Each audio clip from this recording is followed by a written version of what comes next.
আজ ঢাকা বিশ্ববিদ্যালয়ের সিনেট ভবনে ডাকসু নির্বাচনের তফসিল ঘোষণা হয়েছে। এই বিষয়ে কথা বলতে এই মুহূর্তে আমাদের সাথে যুক্ত হয়েছেন ডাকসু নির্বাচনের চিফ রিটার্নিং অফিসার অধ্যাপক ডক্টর মোহাম্মদ জসিমউদ্দিন।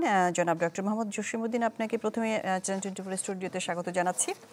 আজ তো ডাকসু নির্বাচনের তফসিল ঘোষণা হয়েছে, এই বিষয়ে বিস্তারিত জানতে চাই। আর একটি বিষয় জানতে চাচ্ছি যে কোন কোন সেশনের শিক্ষার্থীরা ভোটার হতে পারছেন আর কারা কারা মূলত নির্বাচনে অংশ নিতে যাচ্ছেন।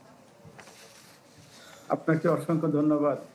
আসলে ডাকসু তো খুব কাঙ্ক্ষিত একটা ইস্যু ছিল আমাদের, বিশেষ করে ঢাকা বিশ্ববিদ্যালয়ের ছাত্ররা এটার জন্য দীর্ঘদিন অপেক্ষা করতেছিল। এই জুলাই অভ্যুত্থানের পরেই একটা আশা জাগিয়েছে তাদের মনে যে ডাকসুটা সময়মত হবে, কিন্তু এটা তো অনেক লম্বা প্রক্রিয়া। আমরা গত 16ই জুন দায়িত্ব পাওয়ার পর থেকে আমরা সকল অংশীজনদের সাথে আলাপ করে আমরা মোটামুটি আজকে 29শে জুলাই ডাকসুর তফসিল ঘোষণা করতে সমর্থ হয়েছি। আমরা আগামী সেপ্টেম্বরের 9 তারিখে আমাদের ডাকসু ইলেকশনে ভোট গ্রহণ এবং গণনা এবং রেজাল্ট হবে। হ্যাঁ, আমরা সাধারণত এখানে 2018-19 সেশনের যাদের এখনো রেজাল্ট হয়নি তারা সহ 2024-25 সেশনের যে সকল ছাত্রছাত্রী অ্যাডমিশন নিল তারা সবাই ভোটার। হ্যাঁ, মোট কথা হচ্ছে বিশ্ববিদ্যালয়ের নিয়ম অনুযায়ী যারা ভ্যালিড এবং ছাত্র যারা তারাই হচ্ছে এখানে ভোটার। এখন আমি আসলে সময়সীমাটা এখন পর্যন্ত ধরতে পারি নাই। যারা 10 বছর আগে বেরিয়ে গেছে তারা তো আর ভোটার হতে পারছেন না। না, মানে বিশ্ববিদ্যালয়ের আইন অনুযায়ী যারা ভ্যালিড ছাত্র তারাই হচ্ছে ভোটার। ঠিক আছে, এখনকার যারা ছাত্র আছেন তারাই একমাত্র ভোটার এবং যারা প্রাক্তন তারা ভোটার হতে পারছে না। এই ডাকসু নির্বাচন নিয়ে আসলে সবার মনে অনেক ধরনের ইচ্ছে ছিল, ক্ষোভ ছিল এবং অবশেষে নির্বাচনটা হতে যাচ্ছে।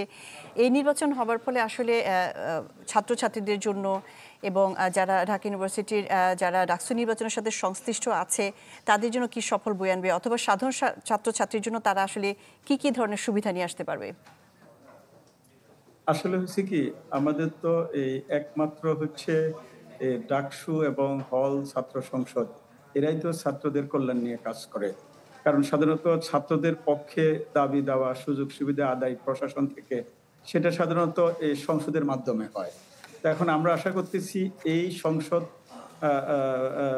পাশ হলে তারা এই ডাকসু যখন কমপ্লিট হবে, যে নেতৃত্ব তৈরি আসবে আগামী দিনে, তারা ছাত্রদের বিভিন্ন ধরনের সুযোগ সুবিধা, বিশ্ববিদ্যালয়ে শিক্ষা গবেষণা থেকে আরম্ভ করে সব বিষয় তারা ছাত্রদের পক্ষে কাজ করবে, ছাত্রদের জন্য সুন্দর একটা পরিবেশ নিশ্চিত করবে, এটা আমরা প্রত্যাশা করি।